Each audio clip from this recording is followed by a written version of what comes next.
katika Biblia mna amri mbili, lakini aliyotuachia Yesu ni upendo, amri iliyokuu.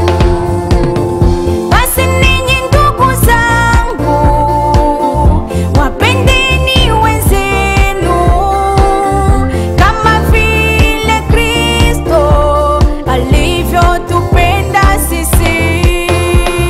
Upendo haujivuni, upendo hauhesabu mabaya, upendo haudhulumu, upendo hauna unafiki.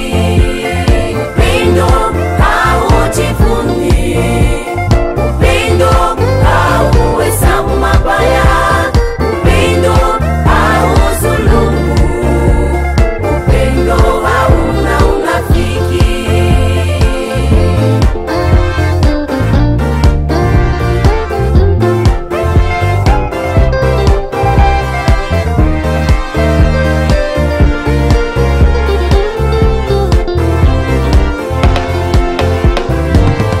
Ninaweza kusema kwa lugha za malaika na za